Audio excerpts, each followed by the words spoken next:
This is a Squiz Kids podcast. Your fresh take on what's happening in the world around you.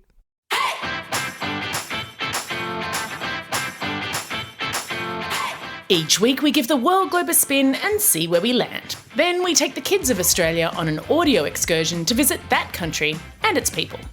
I'm Amanda Bauer, and today on Squiz the World we're visiting Liberia, an African country whose name means free and whose population is one of the world's youngest. Strap yourselves into the Squiz Kids Superfast Supersonic Jetliner and make yourselves comfortable. There are no direct flights from Australia, so this journey is going to take more than 24 hours as we take off and take a squiz at Liberia. Just the facts. Picture the continent of Africa. I'll put a link in your episode notes. And now focus your attention on the big bulge of land on the northwest side, the top left, that sticks out into the Atlantic Ocean. Tucked on the bottom part of that curve is Liberia, with beaches at the coast and rainforested mountains inland. In fact, Liberia contains more than 40% of the remaining rainforest in all of Western Africa, and it's home to many rare and endangered animal species. More on that later. The word Liberia comes from the Latin liber, which means free. Liberia was founded in 1822 by the American government. At that time, slavery was still legal in America. But there were some freed slaves, as well as their children, who were born free. Slave owners were worried that these free black people would encourage their slaves to rebel, and so they didn't really want them sticking around in America. Then there were other white people who didn't think that freed black people would fit in to American society. And so together, they came up with a plan to encourage, many historians now say pressure, freed black people to go to Africa, to a free country, Liberia. It's important to say here that people fighting against slavery did not support this plan. But between 1821 and 1861, more than 15,000 black people made their way from America to Liberia. When those first settlers came to Liberia, they must have been a bit shocked by the weather. It was hot and it rained a lot. There's actually a Liberian saying, by the rain or by the sweat, either way you will get wet. Of course, Liberia was not an empty country when those people arrived from America. And there was some tension between the Americo-Liberians, as they were known, and the Indigenous people. Until 1904, those Indigenous people weren't even allowed to be citizens of Liberia, the land they'd always lived on. Until recently, Liberia had never had a democratic government sitting in its capital, Monrovia, and there were two civil wars in which Liberians fought against other Liberians, that resulted in 1/8 of the country's entire population dying. That's one of the reasons that Liberia has one of the world's youngest populations. The average age is 17 and a half. Finally, in 2005, Liberia had its first ever democratic elections and the first female president in Africa, Ellen Johnson Sirleaf, was elected. She even won the Nobel Peace Prize in 2011 for her efforts at bringing women into the peacemaking process. Okay, enough politics. Whenever you travel, it's important to learn a few words in that country's language. It's a great way to show respect. So let's learn the lingo. The official language of Liberia is English because it was founded by America, but only 1/5 of the population can speak it fluently. There are 20 indigenous languages, and there's also something called Kolokwa, which is spoken by 70% of the population, and it's a combo of English and tribal languages. I'll put a video in your episode notes to a pretty funny conversation between a Kolokwa speaker and her friend. For example, if you want to say, "Come, let's eat," you basically drop the last sound from each word. Kalei. But then there are other words that are a bit trickier. A motorbike is pempem, and if someone calls you biggish, it is not a compliment about your height. It means you're arrogant or stuck up. Now that we can communicate a little bit, it's time for school. Unfortunately, Liberia has one of the highest rates of kids not going to school in the world. Between 15 and 20% of all kids aged between 6 and 14 have never been to school. That is because of the terrible disruption caused by 14 years of civil war.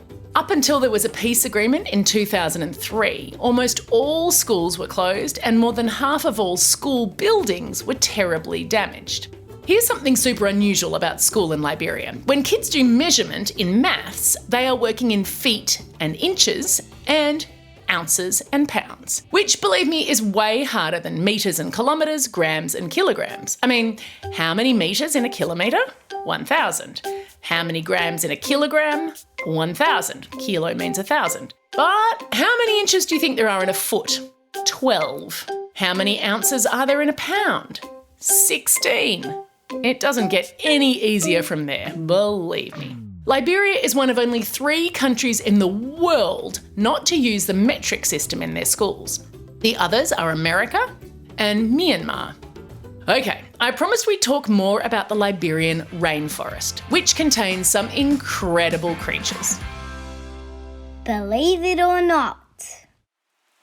About 5 years ago, a new national park was set up in Liberia to help protect 30% of Liberia's rainforests from being chopped down. I'll put a link in your episode notes to a video that's been called A Joy to All Nature Lovers.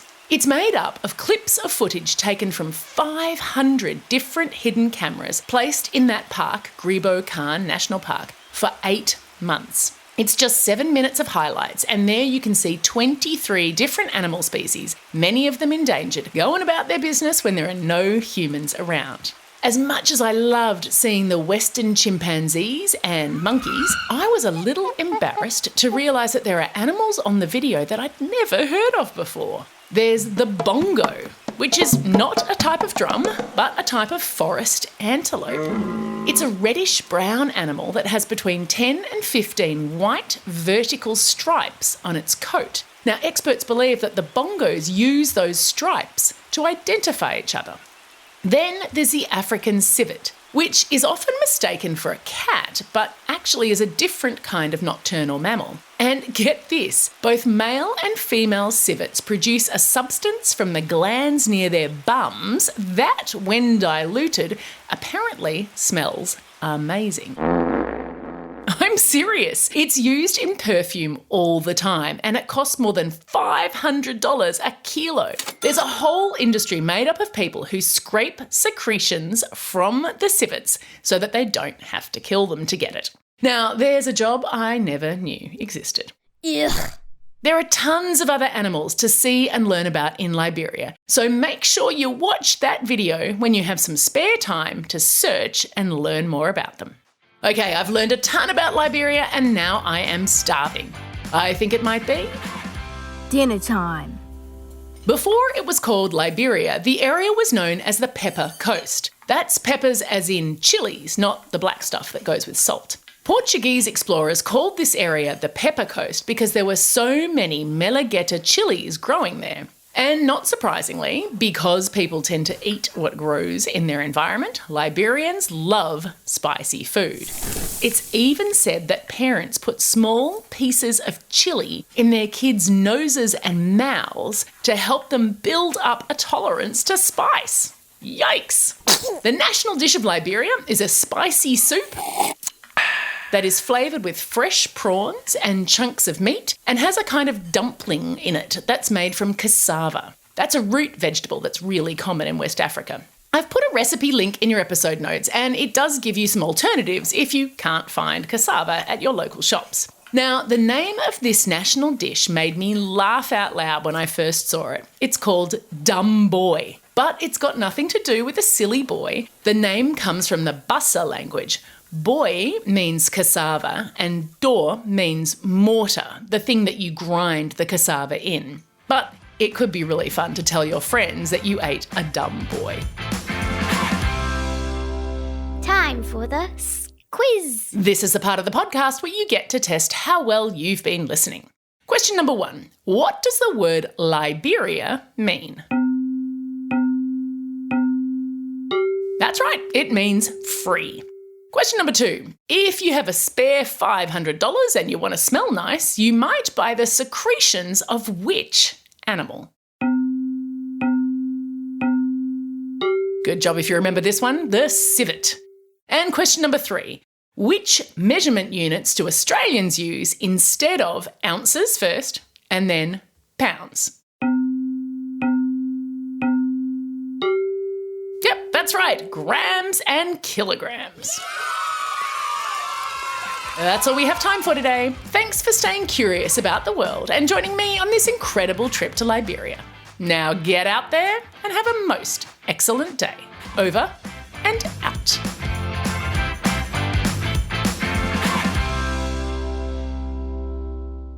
These episodes are edited and engineered by Carter Quinn.